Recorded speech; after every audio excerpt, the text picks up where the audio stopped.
Hello everybody. Just thought I could make a quick video discussing a topic which comes up every now and then on the internet, and that is that if the Empire had built this ship, the Lancer-class frigate, in greater numbers, that somehow the Galactic Civil War could have been won by the Empire, and that the rebellion would have been defeated very early on.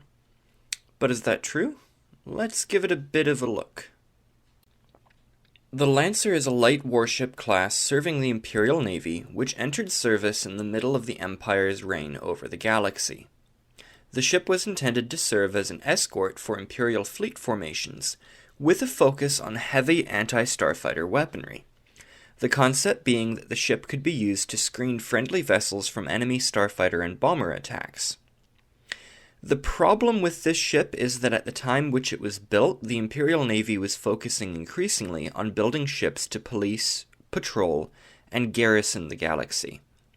With vessels which had multiple capabilities and a heavy emphasis on range, this generation of ships would be exemplified by classes such as the Imperial Star Destroyer and the Executor-class command ship.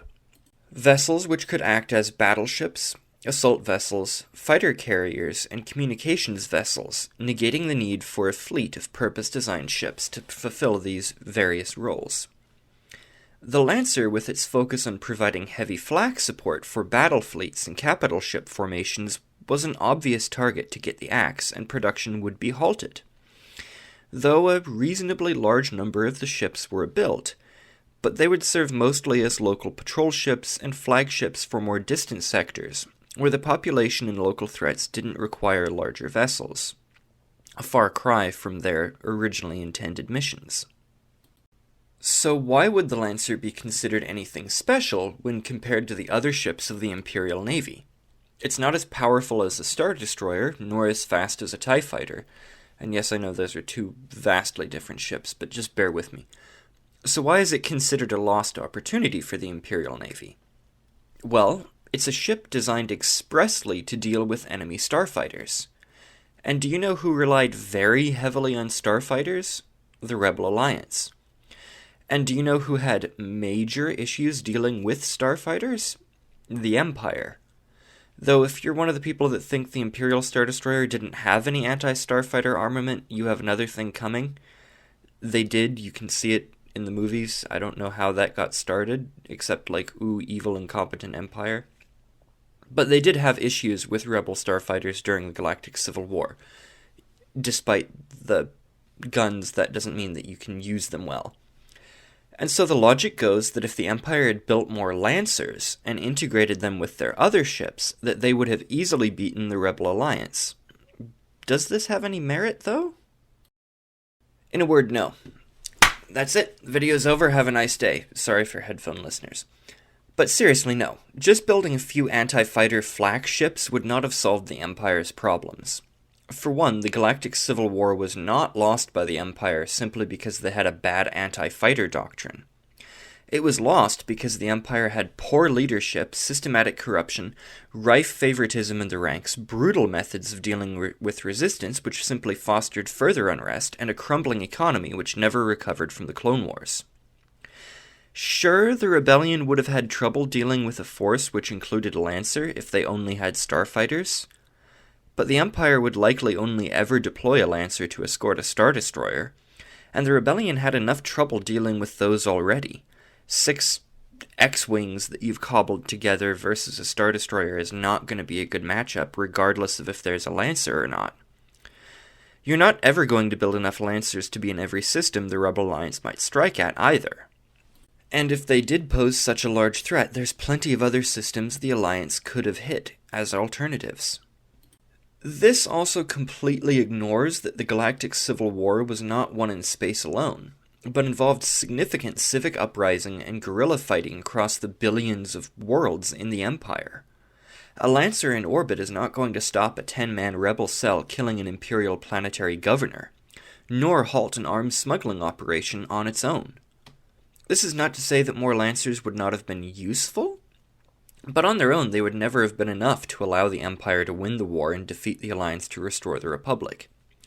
Instead, Imperial leadership, Palpatine, would have had to address the serious issues that his government and armed forces had, which allowed the rebellion to rise in the first place, and gain such widespread support afterwards.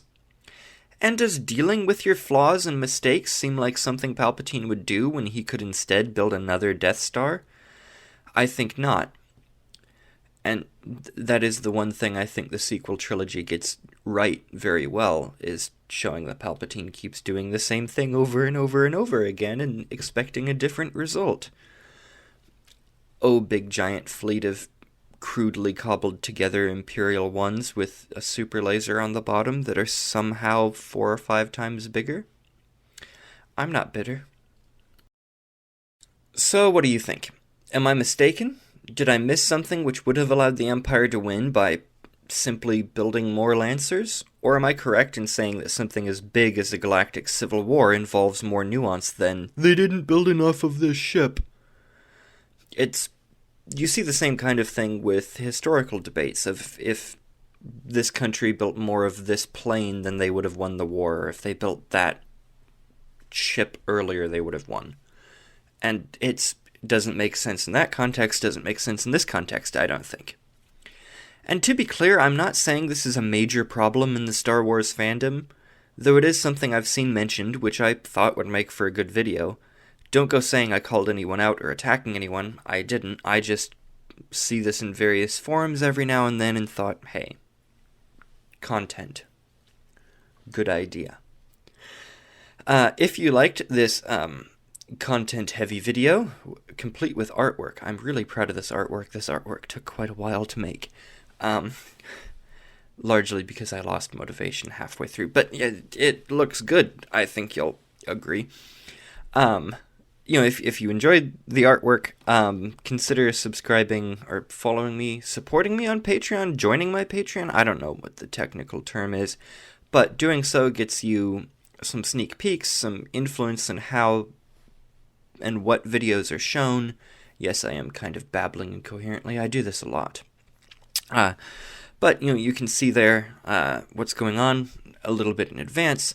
Usually I'm trying to make it to where you get videos a day in advance, but that didn't work with this video because of weather. So this is going out pretty much the minute I'm finished recording this. I'm going to upload it.